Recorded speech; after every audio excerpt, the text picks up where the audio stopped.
Good evening, everyone. Welcome. So, this is our first webinar, and I've been preparing it for a while. And in the course of this webinar, I'm going to talk about Russian traditional dolls, their types and purposes, particularly the ones concerning their magical use. So when we talk about dolls and their use in magic, first thing we think is voodoo dolls. However, dolls have not just been used in Africa for doing malevolent or benevolent witchcraft. They have been also widely used in other countries as well. And tonight we're going to talk about use of magical dolls in Russia. So let me pull up.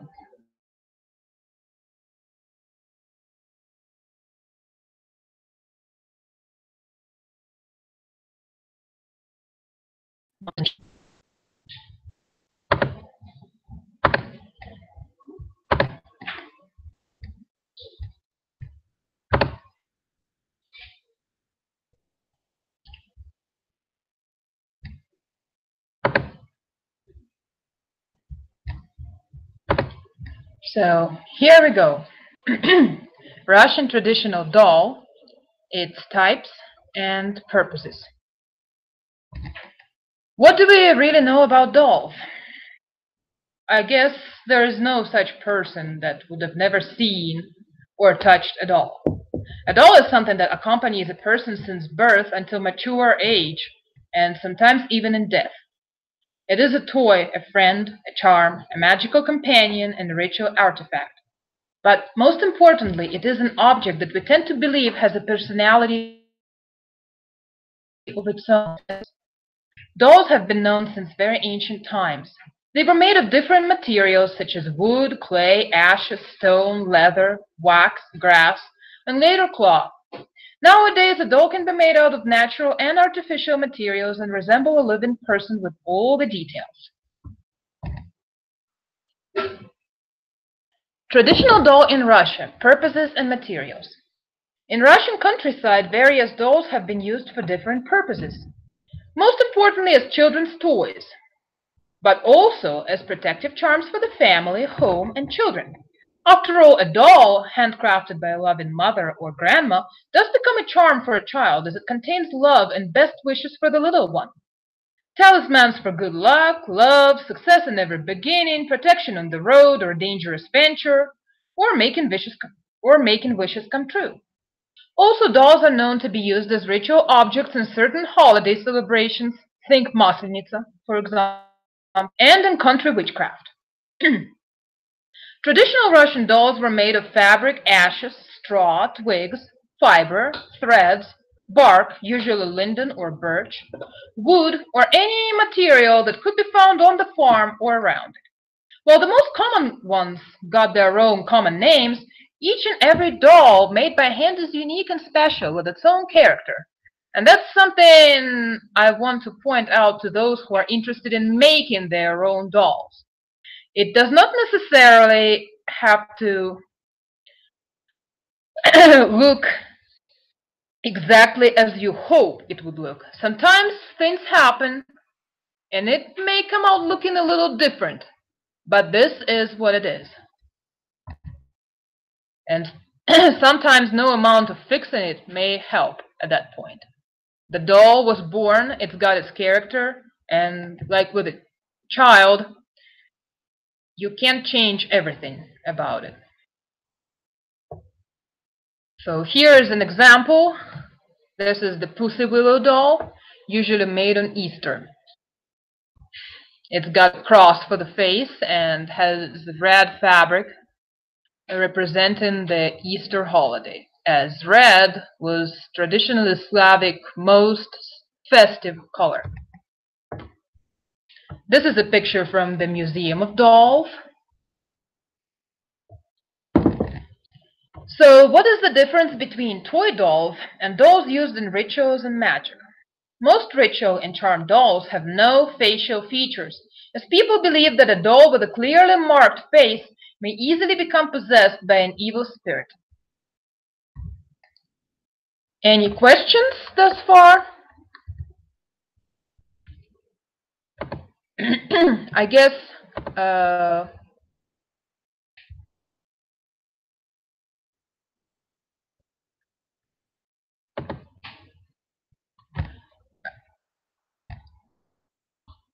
okay. If there is any more questions, I guess we will discuss them a little bit later.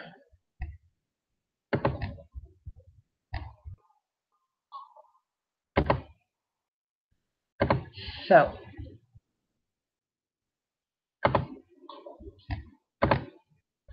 here we continue. Other classifications of traditional dolls. Traditional dolls also vary by size. They could be palm-sized, elbow-sized, a length between a person's elbow and fingertips, full-sized, as tall as a person, etc. Our ancestors did not really have fixed measurements. They were measuring things by human body. And their traditional names for the measures were actually based on human body and its size. Dolls made of fabric vary by the way of making. Pillar dolls, knotted dolls, twisted dolls, sewn dolls, etc. We will mostly discuss the former three kinds. Actually, with the making a magical doll, sewing is really restricted because you don't want to be poking the doll's body with a needle, because when you make a magical doll, it is already treated as a certain being, entity. And you don't want to damage an entity by trying to sew it or cut it. Actually, traditionally, dolls were, the fabric for the dolls was torn, not cut with scissors. And later on, they would be tied and twisted, but only clothes may be sewn. So the first kind of dolls we're going to discuss is the pillar dolls. They're made on a base of rolled up fabric or birch bark or a magazine. That's a modern feature. Sometimes a small log is used instead.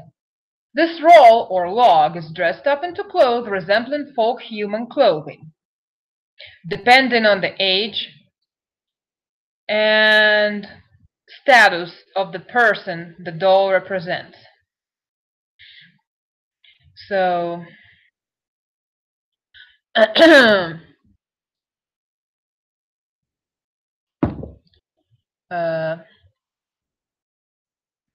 usually the doll corresponded to the people who made it. So obviously a peasant would usually make dolls that look like peasants and wear the clothing typical for a peasant. But sometimes they could also make a lady and dress her as a lady. Or they could make a child and dress it as a child. It all depends on the age and status of what the doll is going to be dressed like. The examples of pillar dolls would be a keeper doll, Pelenashka, baby doll, Kalyada, Barnya, the lady, and Maklidina, the rain doll. So there's a picture of Pelenashka that I have made. This is a baby doll, and such doll was usually made when the baby was born. The mother made it before birth, and in order to make it, she would have to twist fabric 7 times and untwist it, and only on the 7th time she would be tying it. And this would represent the child's birth and possibly the rite of passage of the child's soul into the body.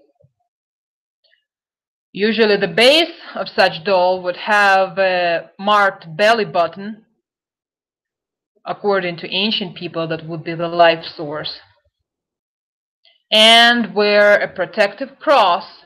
It is usually made with red, the most protective Slavic color.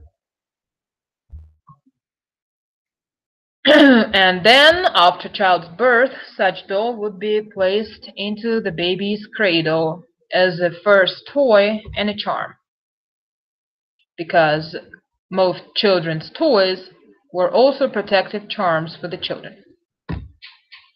There is Kolyada. This doll is usually made around Christmas time, on winter solstice. And what is interesting about it is that she's got no hands, no arms, but she carries a broom. And with this broom she is believed to sweep all the old out of life. And in those little pouches on her sides, there is grain for riches and salt for protection.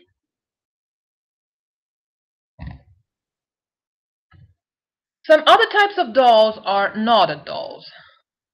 Some knotted dolls are created by tying a piece of fabric into knots. Examples would be Bunny and Hanky-Doll. So you basically, when a child is bored, a mother or the child herself can take a handkerchief and tie it into a knot, and voila, there's a simple dolly. Kind of like a memory knot. Sometimes such knot would be tied with a certain wish, and when the wish comes true, the knot is untied, and the handkerchief becomes just a handkerchief once again. Pouch dolls. Another version of a knotted doll would be a pouch doll. In Russian, a pouch tied with a knot at the end is simply called a knot, узелок, kind of translated as tiny knot. So a square of fabric is stuffed with filler, such as fiber, rags, herbs, or ashes, and tied around with a length of thread to form a small round pouch. Such pouches make the body, breasts, and sometimes hands and feet of the doll. In some dolls, rectangular-shaped pouches are used. So examples would be the herbal doll, Kubyshka-Travnitsa, ashen doll, and Martinichki, the grain doll. What is interesting about the ashen doll is that it would be generally just a little square of fabric, usually red, filled with ashes, with a tightly rolled ball of ashes when they're wet. And as it gets wet, it becomes kind of mushy, and once it dries out, it becomes very, very hard and solid. Such doll that basically has nothing but a head and a body, kind of a skirt, was given to the young bride when she was leaving her parents' house. This was believed to preserve the warmth of the family hearth in the new home. So she was taking a bit of her old hearth with her so that she would continue her kin in the new, her husband's family. So there is Kubyshka-Travnitsa. One of them, the green one, is stuffed with hops, and it's got the appropriate embroidery with hops on it. The other one is stuffed with lavender and rose petals. These dolls were usually very useful during an illness. All you have to do is pick it up and kind of squeeze it around, and that's when it starts releasing its scent. So as you can see, one particular thing about dolls of this kind, they usually have large breasts and a horned kerchief, for they represent Makash, or Mother Earth herself, as they contain the herb, the gift of the Mother Earth.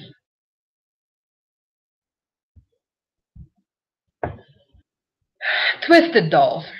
Such dolls are created by twisting and tying pieces of fabric with a filler inside. The twisted base for a doll is dressed in pieces of cloth to resemble a folk outfit depending on the age and status of the doll, similarly to pillar doll. Now, this is one of the most varied kinds of dolls. The examples could be Devka-Baba, maiden mother, Kupavka, bird, Pakosnitsa, the harvester, angel, Sukhavika, drought doll, male doll Kuklak, and many, many, many others. Here is the example Devka-Baba, which is literally translated as maiden and mother. The idea of this doll is that it's a double-sided doll. It is a maiden on one side and a mother on the other side. While making such dolls, young girls were tested on their readiness for the marriage. Depending on how they would dress and treat maiden and mother, one could judge if they are ready to be married or not. So, for example, if the maiden is very bright and mother in the opposite is very gloomy and dark, perhaps the girl is not really ready to commit herself to such thing as marriage yet. But if she manages to find joy in either of those things, then perhaps she is ready. The shape of this doll is also interesting because it reminds us of a beetle. As you can see, there is two sets of arms and the body and head in between. This is the symbol of life in Slavic culture, the never-ending flow of life. Mother produces the maiden, maiden grows up and becomes the mother herself, and the cycle repeats. Such deep wisdom in seemingly a simple object like a doll. There is Kupavka. Such dolls were usually made on Kupala's eve, and they're made on base of sticks, so the arms are hard and spread out. And young girls and children would tie the ribbons to the arms of different colors, and each ribbon would stand for a certain wish. After festivities are over, this doll would be cast upon the water, similarly to Kupala's head crown. Judging by behavior of the doll in the water, one could tell whether those wishes that were placed on its arms would come true or not. It is a very bad omen if the doll sinks. That foretells death to the one who made it. So they were usually trying to make it very light, and obviously sticks float, and not to overload it with stuff.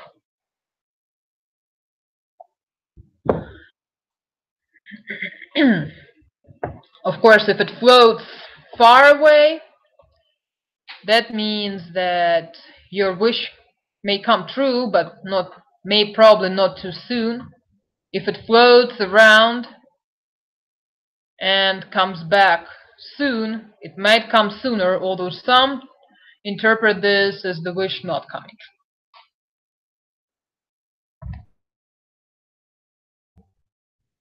Okay. Obviously, this is a more Christianized doll. However, in Slavic religion, paganism and Christianity intertwined with each other so deeply that some things just became part of Slavic culture no matter what they were originally.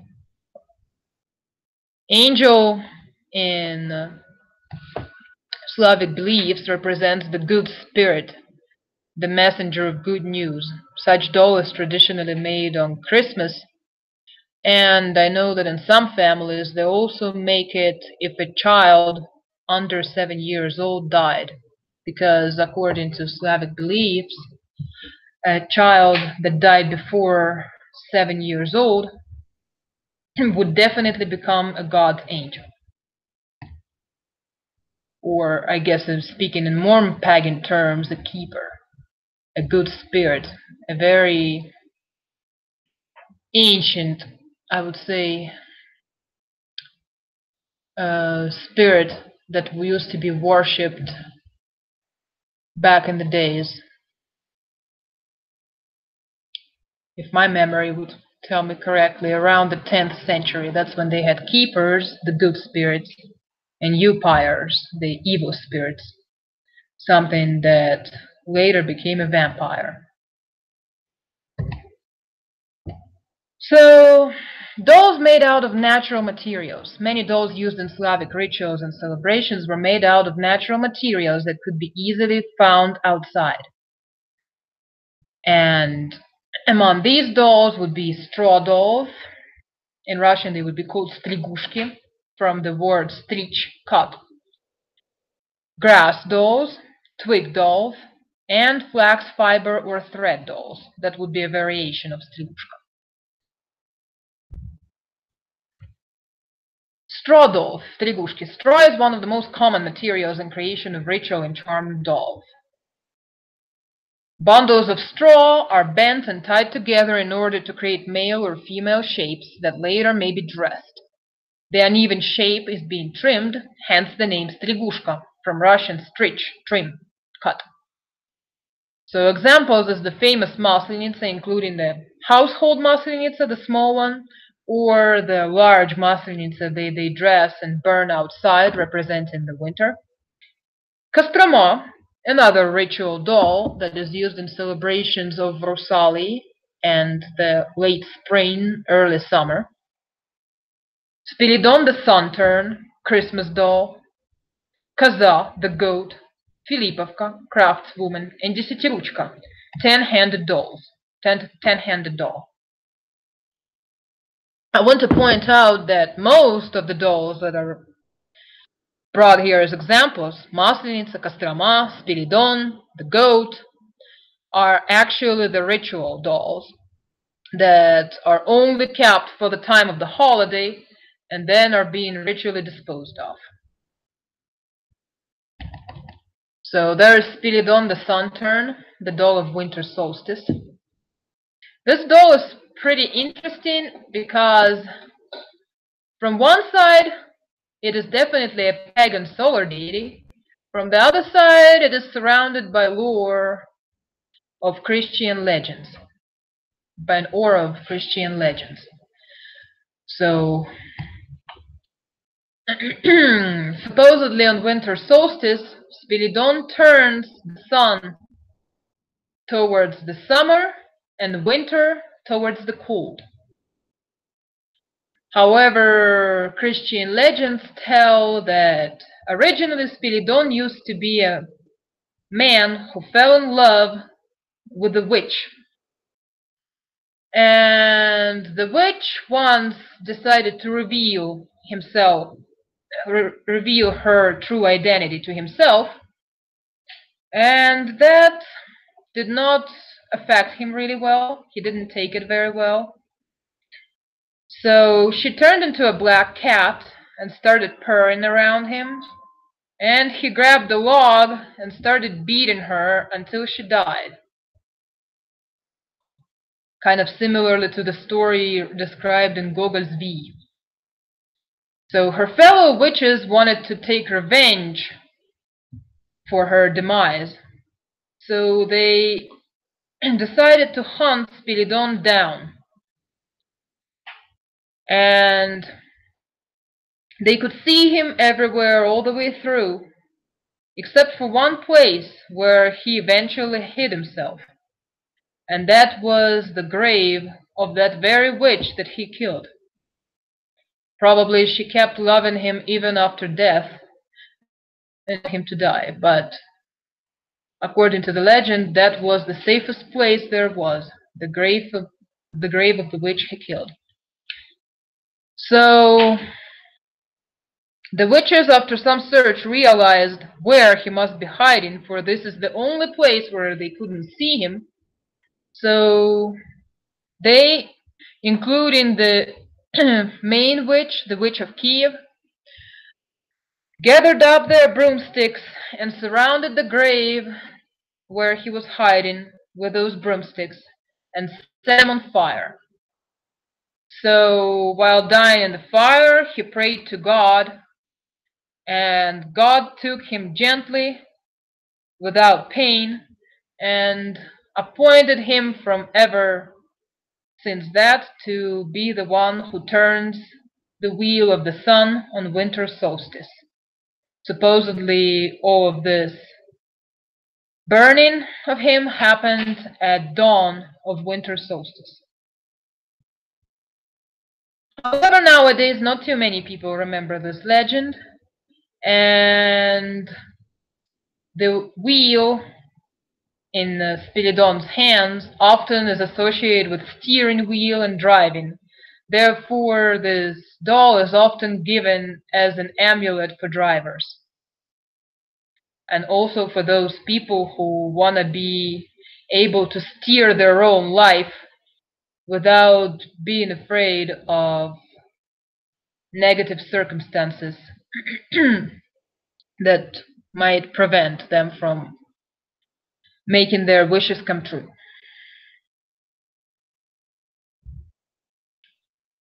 The goat.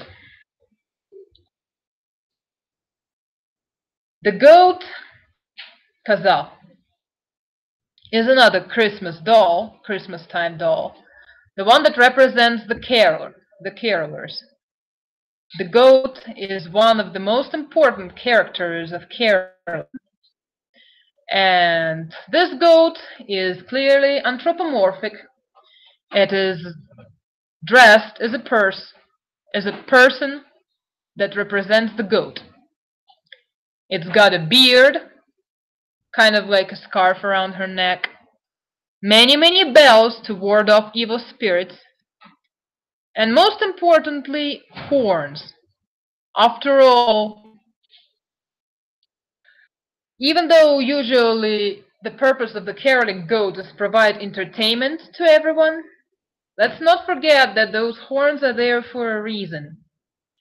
And among all the carolers, I would say goat is one of the most magically powerful characters, the defender against evil, and the reminiscent of the ancient, almost prehistoric cult of the goat. The symbol of fertility and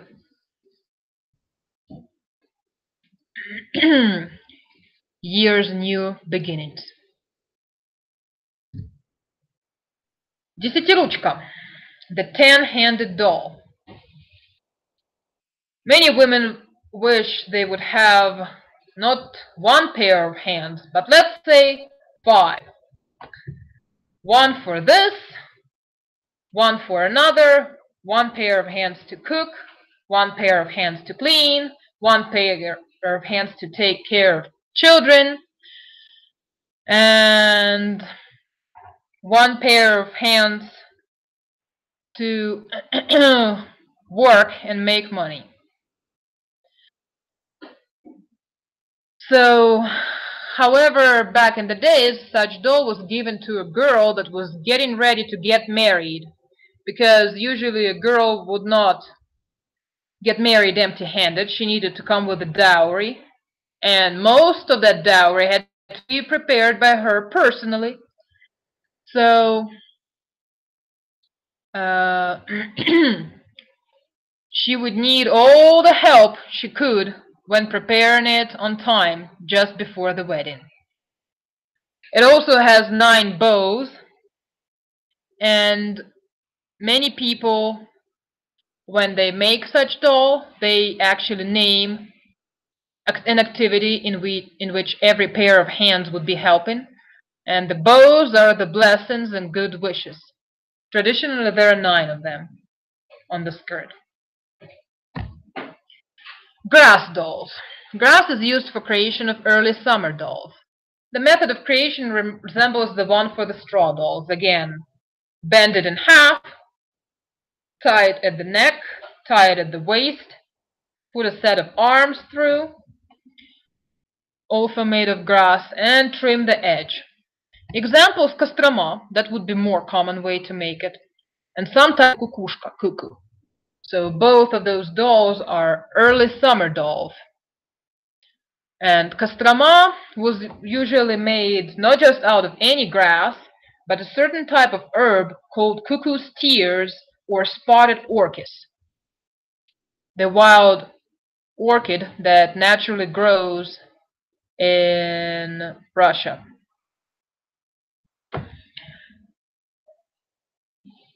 Such doll represented fertility, but it was treated as a ritual character. Usually they would dress it, sing around it, dance it, and then take it apart and throw it into the river, thus welcoming, welcoming the summer and bidding farewell to spring. It used to be one of the necessary parts of Rusali, and in some places a doll like that would also be called Rusalka, and not just Kostroma. The very word Kostroma actually derives from the word kostrika. Kostrika. It's the hard part of the grass, which implies on the material that this doll was made out of. So there's Kukushka, the cuckoo, a very interesting doll that was used for initiation of 12, 13-year-old girls into maidens. Yeah, I guess, I'm sorry. That would be Kostroma, that was made out of hard grass, and Kukushka, that was made out of cuckoo's tears, the spotted orchis. So that doll usually was portrayed as a widow, a childless woman that has no husband or children, and by making it, baptizing it or blessing it, and then ritually burying it, the girls promise that they, unlike the cuckoo, will get married and have children of their own. In Slavic culture, the cuckoo, the bird, is known as a bird that does not weave a nest and leaves eggs with other birds. So the cuckoo doll was actually portraying Shiva, the goddess of life, as the cuckoo was the sacred bird of Shiva. And by burying this widow, they promise then they won't be childless and husbandless themselves. They will continue on the rites of life. Twig dolls. Dolls made of twigs and sticks are created for the holidays of Epiphany, January 6th or 19th, and summer solstice. Some protective charm dolls are made out of twigs as well. The simplest doll is made out of two sticks tied in the middle to form a cross that later may become a base for a twisted doll, or left just as is and adorned with ribbons. Examples would be Kupavka, again it is based on two sticks, Krestets, even a simpler version, and one of the few male dolls, Dreamcatcher, Grove, and certain types of Kukushka, Cuckoo. So there is Krestets, the simplest male doll that was made on Epiphany by the carolers, by the young men that participated in caroling. It is, as you can see, made out of birch sticks and adorned with ribbons, and it helped them wash off all the sinful things that they've been doing during the Christmas time, because dressing up as carolers, as mummers, and performing fertility rituals at that time was obviously proclaimed to be a sin by the priests, but those sins were washed off on Epiphany when they would take a ritual bath in the cold, icy waters of the local river or lake. Dreamcatcher. This doll is not really typically Russian. It actually originated in Carpathian Mountains, and it serves as the same purpose as the Native American dream catcher. Its job is to tangle the nightmares in its threads. It's usually made with sunny colors because, as they say, sunrise, the rising sun is the best protection against nightmares and the creatures of the night. So that's why it is made in colors like white, red, and orange, the colors of the sun. It is based on 2 sticks, one of them forked, and it is also twisted around with threads. Flax fiber and yarn dolls. These dolls are very similar to the straw ones. They're also called Strigushki as their uneven edges are usually trimmed. Their magical charm is based on beliefs in magical properties of flax.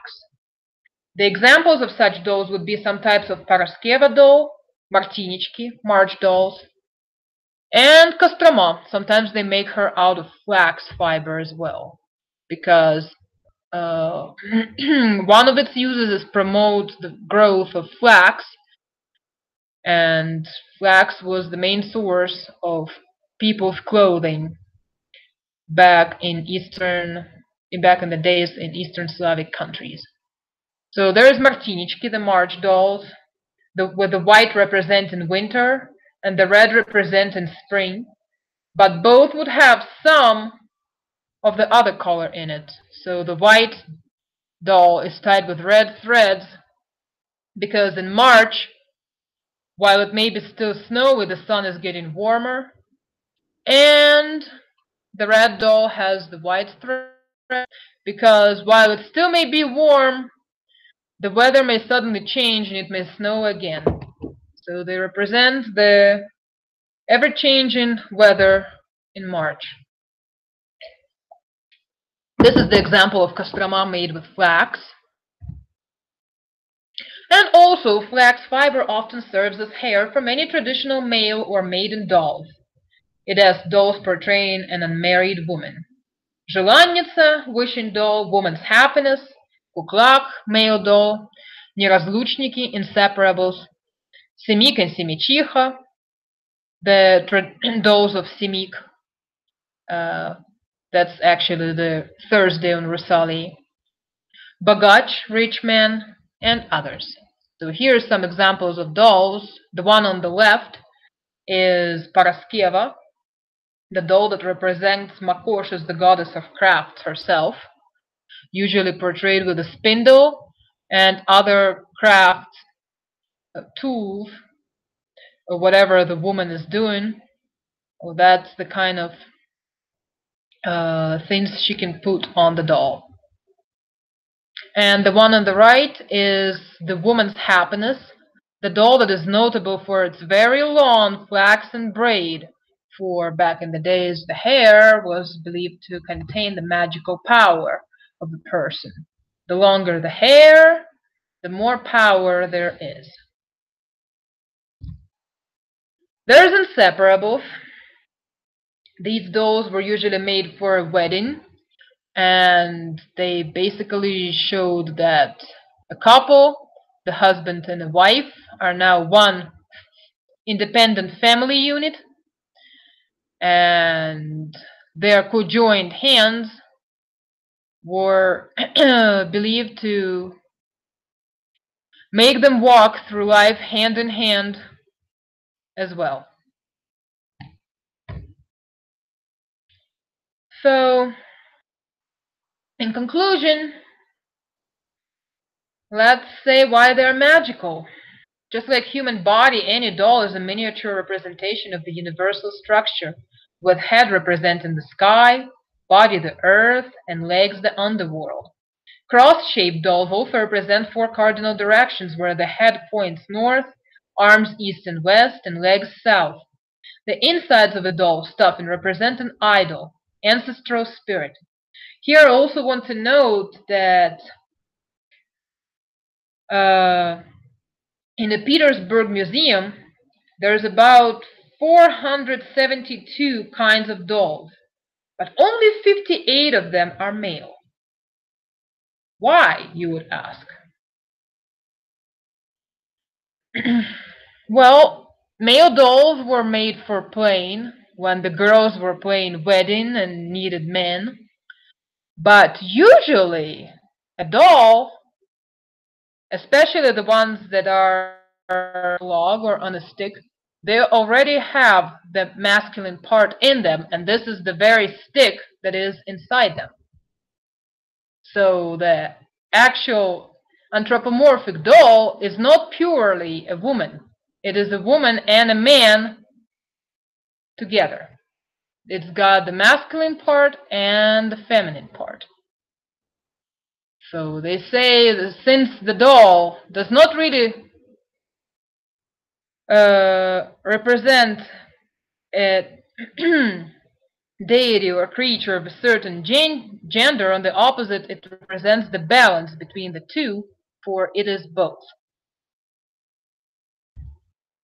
And something else. In the end, I also want to bring up an old Russian proverb. The one who never played dolls never knew true happiness. And here on the side there is a little bunny that I made for my young son to play with when he is bored. So, a doll really is not just a toy for a girl. Boys can play with it too. You just gotta find the right kind of doll. Bunnies are really good for little children, and sometimes they make male dolls for the boys to play with, and they can reenact real battles by trying to knock off their opponent's doll's hat. And all they have to do is spin the doll on a stick. So, in conclusion, I would say best of luck to you, and may you truly be happy. Blessed be. Thank you for sharing this webinar with me. And now, if anybody has any questions, I could answer them.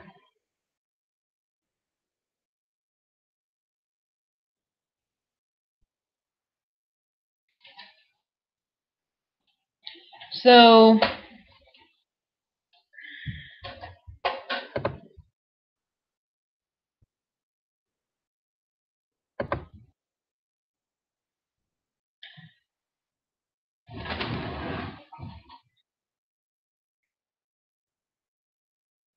if there's going to be no questions,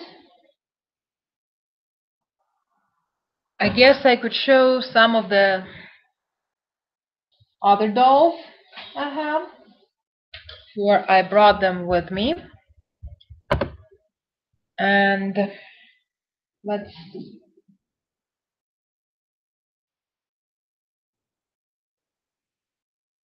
Unfortunately, with my kids around, some of them don't really keep that well.